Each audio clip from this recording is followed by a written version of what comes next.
தன்னுடைய அப்பா இருந்த நிலையில் வீட்டின் வறுமையால் ஒருவேளை சாப்பாடுக்கே கஷ்டப்படும் போதுதான் இண்டஸ்ட்ரியில நான் அறிமுகமானாங்க. ராஜாராம் என்ற டைரக்டர் தன்னிடம் தவறாக நடந்து கொள்ள முயற்சிக்கும் பொழுது தான் போட்டிருந்த ஹைல் செருப்பால் அவரை எட்டி உடைத்தேங்க. சிரஞ்சீவி உள்ளிட்ட பல ஆக்டர்ஸ் கூட நடிக்கும் போது கூட இது போல பலரையும் நான் அடிச்சிருக்கிறேன். நாம் தைரியமாக இருந்தால் எந்த வகை ப்ராப்ளம்ஸ் வந்தாலும் சமாளிக்கலாம் என டிஸ்கோ சாந்தி ஆக்ட்ரஸ் கூறியிருக்காருங்க.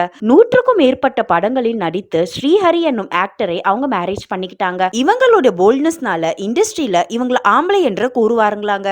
தன்னை போல பல ஆக்ட்ரஸ் குடும்ப சூழ்நிலைக்காக ஐட்டம் டான்ஸ்க்கு நடிக்க வந்த நிலையில் அவர்களுடைய பிழைப்பில் மண்ணை வாரி போடும் வகையில் தற்போதைய ஆக்டர்ஸ் ட்ரெஸ் பண்றாங்கன்னு அவங்கள கம்பேர் செய்யும் போது தங்களை போன்றவர்களே 1000 மடங்கு தேவலாம் என்றும் கூறியுள்ளாருங்க. தன்னுடைய கணவர் ஆக்டர் ஸ்ரீஹரி உடல்நலை குறைவால் உயிரிழந்த நிலையில் அவர் மீது உள்ள காதலால் வீட்டை விட்டு அதிகமாக வெளியில் வருவதில்லை என்ற யாருக்கெல்லாம் இவங்களுடைய போல்ட்னஸ் பிடிக்குமோ சப்ஸ்கிரைப் பண்ணி லைக் பண்ணுங்க. தேங்க்யூ.